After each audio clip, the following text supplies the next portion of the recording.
Hola, bienvenidos de nuevo a la asignatura Físico-Farmacia 2.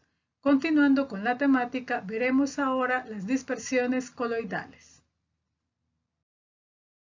El contenido temático es el siguiente. Primero, una breve introducción, posteriormente, la manera en cómo se clasifican, así como los métodos de preparación y purificación, para concluir con las propiedades que ellos presentan. El conocimiento de los fenómenos interfaciales y la familiaridad con las características de los coloides y las partículas pequeñas son fundamentales para comprender el comportamiento de las dispersiones farmacéuticas. Estas formas son muy útiles ya que presentan practicidad en su uso, debido a sus propiedades físicas y reológicas. Como todas las dispersiones, los coloides son sistemas heterogéneos, formados por al menos dos fases. La fase interna, llamada también fase separada o dispersa, y la fase externa, fase continua, medio de dispersión o vehículo. Se distingue de las otras dispersiones por el tamaño de partícula, ya que por lo menos una dimensión de la fase dispersa tiene entre 1 nanómetro y 0,5 micrómetros. Thomas Graham es considerado el padre de la química coloidal, observando estos sistemas en polipéptidos, gomas vegetales y compuestos inorgánicos, y fue debido a su apariencia que utilizó el término de coloide, que proviene del griego que significa goma o cola.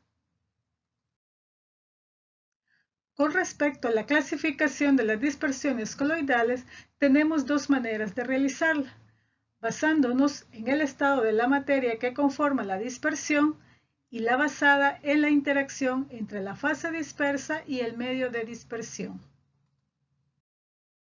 La primera clasificación, que es considerando el estado de la materia, de la fase dispersa y del medio de dispersión, plantea 8 tipos de coloides. Los primeros 3 se presentan cuando el medio de dispersión es el estado sólido. La combinación sólido-sólido produce un sol sólido, como por ejemplo las perlas. Luego, el sólido líquido, conocido como emulsión sólida, tiene como ejemplo el queso. Y el tercero, el sólido gas, se llama espuma sólida como la piedra pómez. Continuando con esta clasificación, al modificar al líquido el estado del medio de dispersión, también se presentan 3 tipos de coloides. De la combinación líquido-sólido tenemos el sol o gel, como la gelatina. De la mezcla líquido-líquido se obtiene la emulsión, como la emulsión de Scott. Y el tercer tipo es el líquido-gas, llamado espuma, como la espuma de afeitar. Las últimas combinaciones son gas sólido, llamados aerosoles sólidos, como el polvo, y gas líquido, como aerosoles líquidos, como ejemplo más común, la neblina. Nótese que no hay combinación gas-gas. Esto se debe a que las mezclas gaseosas son disoluciones verdaderas, es decir, que ellos son miscibles en cualquier proporción y nunca forman dispersiones.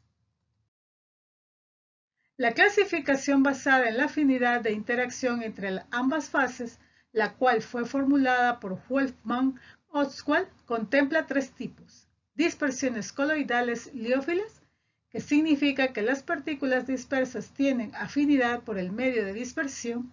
Si el medio es el agua, se conocen como hidrófilas, y si es aceite, se llaman lipófilas.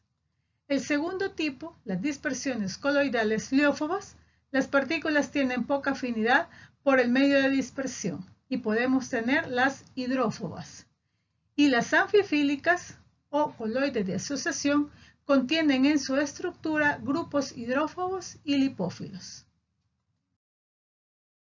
Debido a que las dispersiones coloidales tienen un tamaño intermedio entre las soluciones verdaderas y las suspensiones groseras, se pueden preparar por agregación de moléculas pequeñas o iones hasta obtener partículas de dimensiones coloidales, que son los métodos de condensación, o reduciendo partículas gruesas a dimensiones coloidales, que son los métodos de dispersión.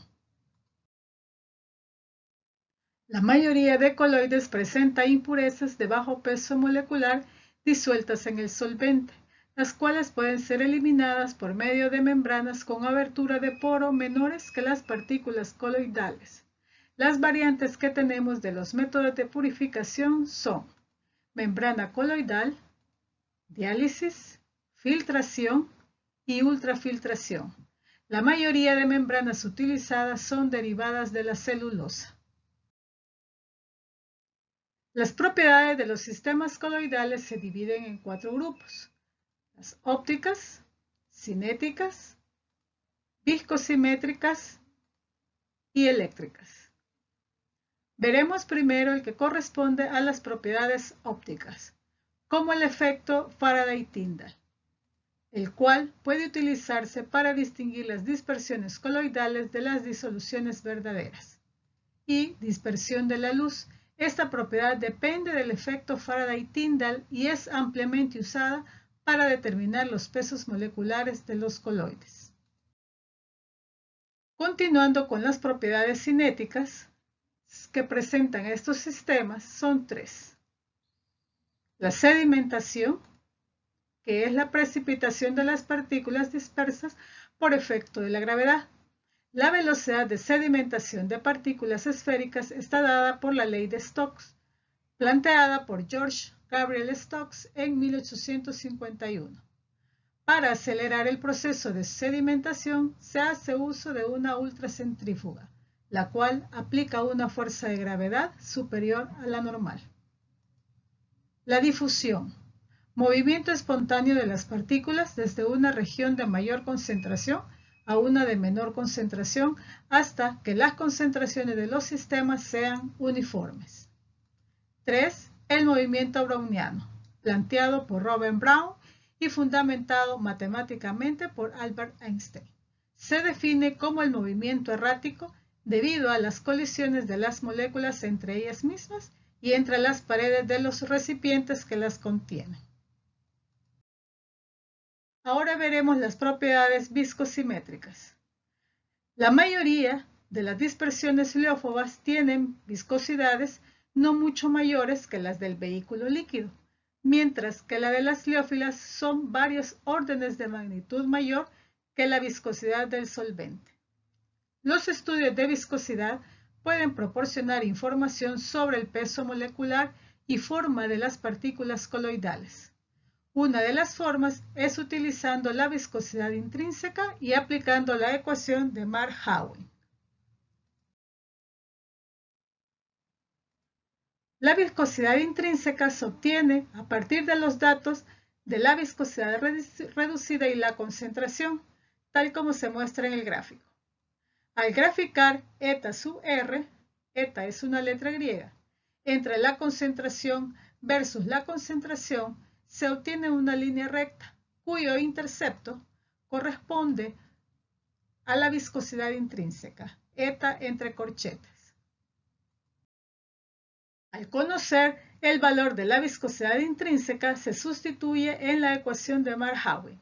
Eta entre corchetes es igual a K por M sub R elevada a la alfa, en donde K y alfa son constantes de la ecuación, cuyo valor depende del tipo del solvente, del polímero y de la temperatura. En cuanto a las propiedades eléctricas, debemos mencionar 2. La doble capa eléctrica.